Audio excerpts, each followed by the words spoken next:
Il y a de ceux-là avec qui nous étions dès le premier jour, beaucoup. On peut penser à la défaite qui nous a quittés. On a commencé l'année, mais au mois de janvier, il n'était plus. C'est la grâce que Dieu est là. On a été tous touchés dans notre moi, dans notre intime, dans notre vie privée. Des deuils ont frappé. Mais Dieu, on a pleuré, mais Dieu nous a fortifiés, nous a consolés. Je croyais que quelqu'un allait dire Amen. C'est que Dieu ne cesse de veiller. C'est que Dieu ne cesse de faire vraiment des grands biens. Que Dieu vous bénisse.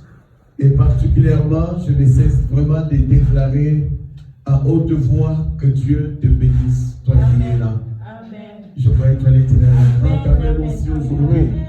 Je te bénis aujourd'hui encore. Que Dieu te bénisse d'avoir soutenu cette œuvre dans tes prières. Je crois que quelqu'un allait dire Amen. D'avoir soutenu cette église. Je ne sais pas comment tu l'as soutenu. Tu l'as soutenu financièrement. Que Dieu te bénisse. Ouais, ton amen n'est pas à la hauteur de ce que tu as fait. Il faut le dire. Vous savez, moi, j'aime toujours, à chaque fois que je suis assis et que quelqu'un déclare, j'aime crier. Que Dieu puisse te bénir ton foyer, bénir ta maison. Amen. Vous savez, hein, on a été au péril de beaucoup de choses cette année, mais l'Éternel nous a fait du bien. J'ai dit cet après-midi que Dieu te bénisse encore. Amen. Que Dieu te bénisse. Amen.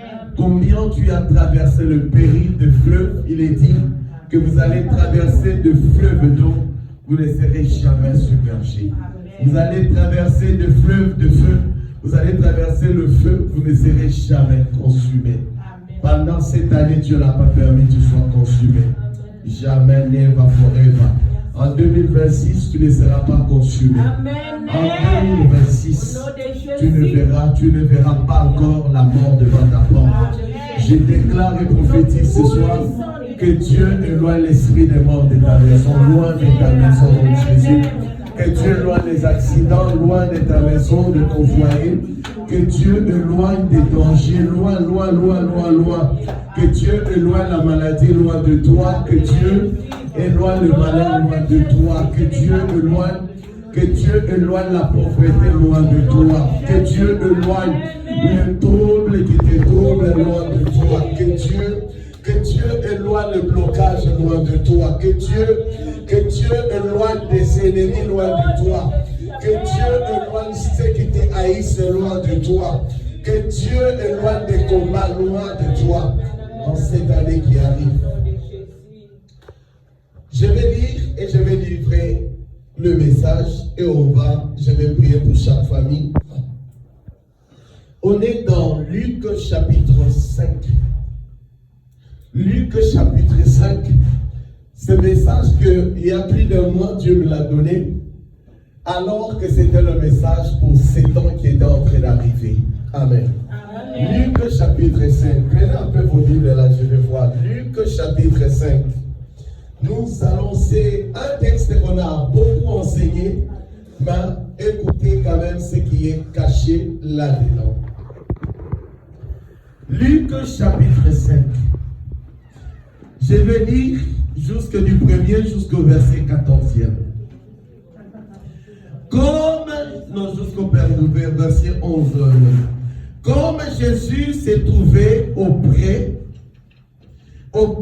du lac de Génézareth et que la foule s'est pressée autour de lui pour entendre la parole de Dieu.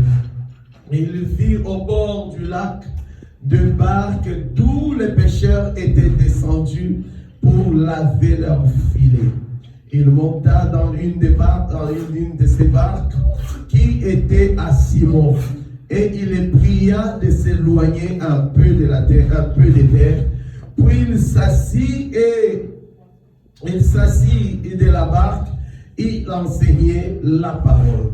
Simon, lorsque le verset 4, lorsqu'il eut cessé de parler, il dit à Simon, avance en pleine eau et jette vos filets nous avons travaillé toute la nuit sans rien prendre, mais sur ta parole, je jetterai le filet. L'ayant jeté, ils prirent une grande quantité de poissons et le filet, et leur filet se rompait.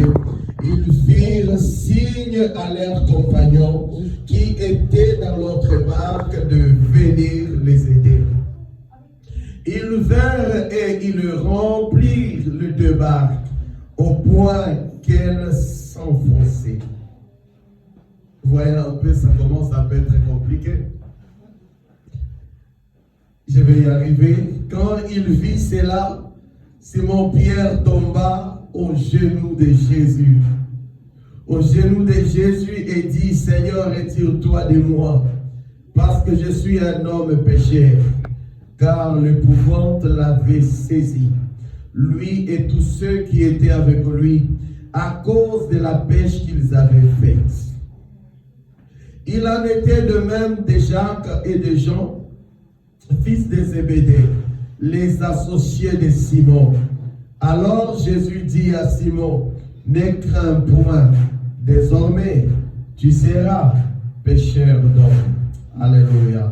Amen. Ne crains point, désormais tu seras pêcheur d'hommes.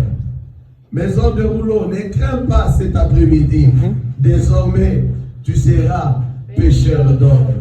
Et le verset 11, et ayant ramené le barque à terre, ils laissèrent tout et les suivirent.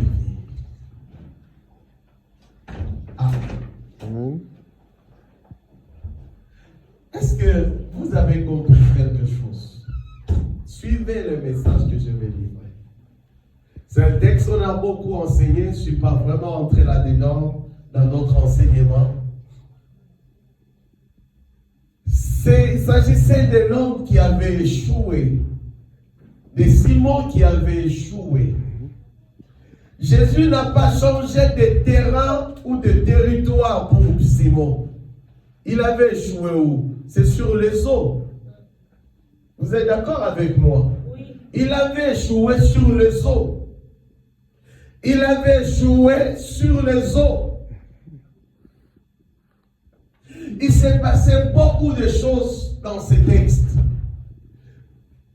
Jésus va arriver au moment qu'il était en train de sortir dans les eaux avec l'échec, avec la déception, avec des problèmes. Peut-être cette année, c'était aussi les eaux, c'était aussi une saison où que tu avais échoué. Mais je vais dire à quelqu'un que les saisons soient en train de changer. Ah, mon Dieu. Je vais dire à quelqu'un que Jésus est capable de changer la saison dans ta vie. Amen.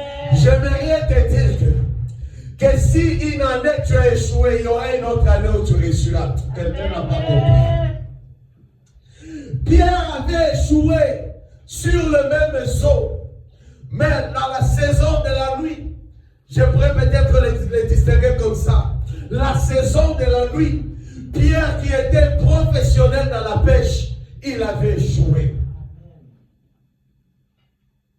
Mais le problème, pour passer d'une saison à une autre,